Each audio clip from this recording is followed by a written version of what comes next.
Welcome back to Grumpy Vet Garage. In a previous video, we replaced valve cover gaskets and spark plugs on our 2004 E55 AMG. In that process, we found that all 8 ignition coil connectors were damaged to varying degrees. While all the connectors are functional, it's best to go ahead and get ahead of a problem like that. You don't want to have an issue or have a misfire. Changing the connector is actually relatively easy, so there's really no need to wait. I'll put the replacement part number on the screen, but also a link for where you can get a replacement connector for your Mercedes. Looking at the design of the replacement factory connector, it looks like they have changed the actual casting. The part numbers are still the same, but maybe, hopefully, they've improved the durability of the plastic, but it's difficult to really fault a part that went 180,000 miles. Okay, moving over to the car, to access the coil and the coil connectors, either one or both air boxes have to be removed. I removed both air intakes in my valve cover video, so if you want to reference that if you need help removing the air intakes. So again, looking at the connectors, they're all damaged. This one has a whole side removed, clips gone, but all the rest of them have the actual locking tab or more of it removed. To remove the old connector and help install the new connector, I'm using a pin removal tool. This is part of a kit that I'll link in the video description. You probably could use a small flat blade screwdriver if it was thin enough to get in without damaging the terminals inside the connector. Okay, so I'm going to replace all 4 of these connectors. I already did the other ones on the passenger side. I'm going to try to get in as close as possible so you can see what I'm doing. So coming in, here's the new one.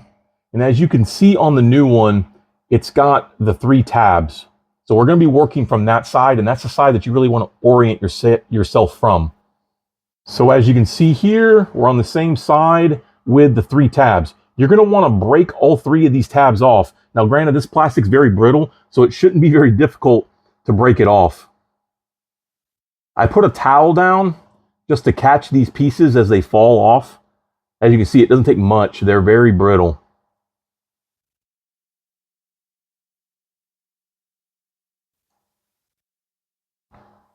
Okay, all 3 tabs are broken, so you want something like that.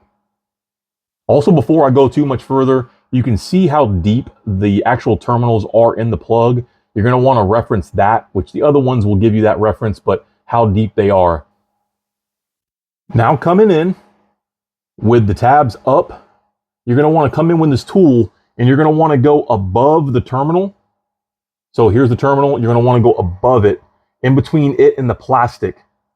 And then press in, and you're going to see right there, you can see it right there. There's a piece of plastic that's broken and pushed back. You're going to want to do that for all 3 tabs. Trying to work behind the camera is a little difficult, but see breaking the tab. Going the other one above the terminal, and then breaking the tab. So all 3 are broken loose. Okay.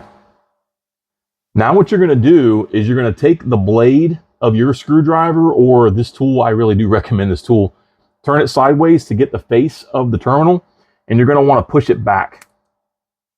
That was a bit further than I wanted to go, but that's okay. And as you can see, the actual seal that makes this connector watertight is coming out with the wire. You're going to reuse that seal, so it's good. But again, go to the next one, go to the side, press it back.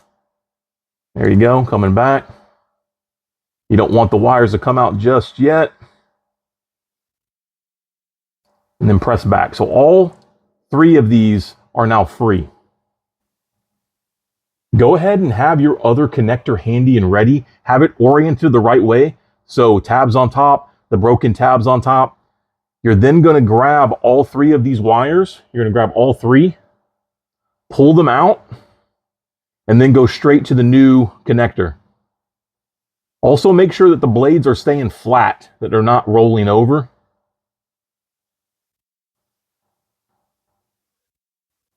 And then if your wires are stiff enough, it'll sometimes just go straight in and click, but you're going to want to hear that each individual one of these click into position. Also, you can reference how far into the connector it actually pushes in.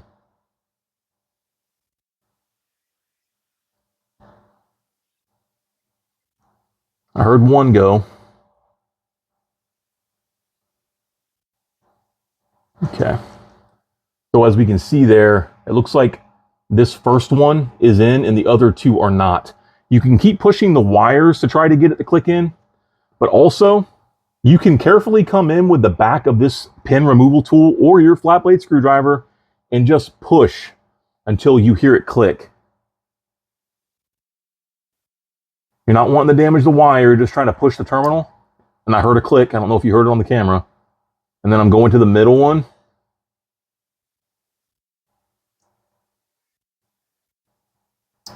I heard it click again. I don't know if you heard that too. And then I want to check the other one too. And boom, they're all in.